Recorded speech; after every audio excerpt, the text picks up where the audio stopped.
War, destruction, humanitarian crisis, failed state. This is how the world has viewed Somalia. In the last 2 decades, millions of dollars in international aid has poured into Somalia to address the crisis with mixed results. One of the prevailing perceptions in Somalia is that sometimes well-intentioned development assistance has exacerbated conflict and widespread corruption in the delivery of aid is rampant. Against this backdrop, TIS uses an innovative approach to program design rooted in the best practices in peacebuilding in Somalia that has been welcomed by Somali communities and government as a preferred model for the delivery of aid because of its transformative impact. Program design addresses what Somalis believe are the root causes of instability in their country: lack of inclusivity, transparency, and Somali ownership in decision-making processes, particularly in the political process. Program design happens in the TIS stabilisation planning session by bringing together representatives of government, civil society, and the private sector. Civil society is represented by elders, religious leaders, women, youth, and minority clans. Many of these groups are normally excluded from decision-making process. TIS Somali staff facilitate the 3-day process, whereby participants first analyse the context, the drivers of conflict in an area, as well as the resources the community and other development actors have in place, and then design stabilisation projects to benefit all sections of society, promoting peace and stability in an area. This incremental trust-building process empowers Somalis to analyse and articulate their problems, and also come up with solutions to collectively address the drivers of instability and conflict in their area. In Kismayo, shortly after this important cosmopolitan port city came under government control after Al-Shabaab was ousted, TIS facilitated a stabilisation planning session. It was relatively inexpensive to organise and provided an immediate entry point into a highly complex and challenging location, racked by corruption, distrust and tension. The 3 stabilisation projects prioritised were a 16-kilometre road, a project to celebrate Somali arts and culture through support to the Kismayo Music and Art Group promoting peace messages, and support to a volunteer women's organisation involved in sanitation and city beautification activities. Community contracting will ensure an open and transparent procurement process, strongly resonating with Kismayo participants as a transparent and ethical way of delivering aid. The provision of a neutral space provided the 60 participants with an opportunity to set aside differences and individual interests and reflect upon and arrive at a consensus on what could be done for the greater good of the community, to revitalise the city and promote peaceful coexistence of the diverse population of Kismayo.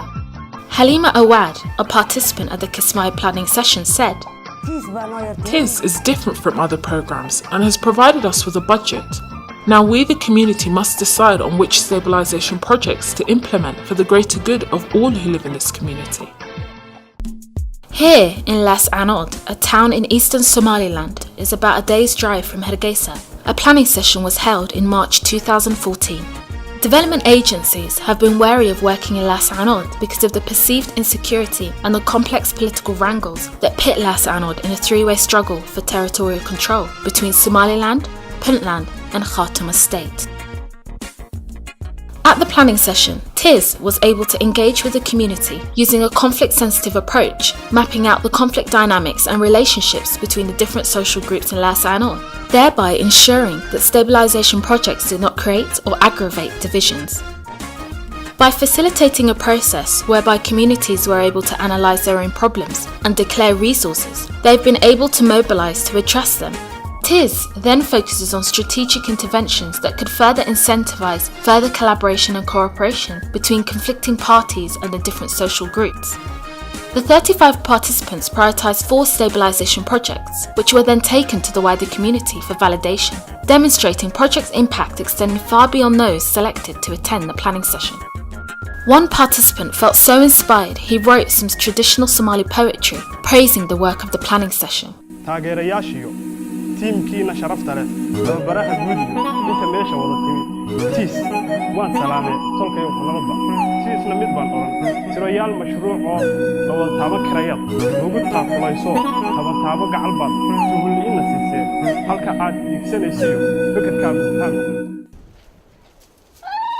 Further evidence that this process of community government project design engenders community ownership is seen at community dialogue events when the handing over of stabilisation projects are celebrated by the community and local government.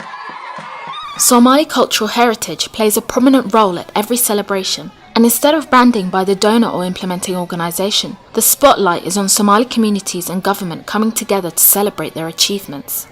It also provides a platform for dialogue between government and the community, where sustainability of the project is discussed and what more can be done collectively to bring about greater peace, security and stability in their community. Since 2011, TIS planning sessions have generated 270 projects benefiting an estimated 1.1 million Somali citizens. The transformative nature of the TIS approach continues to create interest throughout the country, and there is a growing demand from TIS client Somali communities and government that donor-funded development initiatives use the TIS model of project design and implementation, with USAID receiving frequent requests from Somali leadership for the TIS program to expand its geographic scope.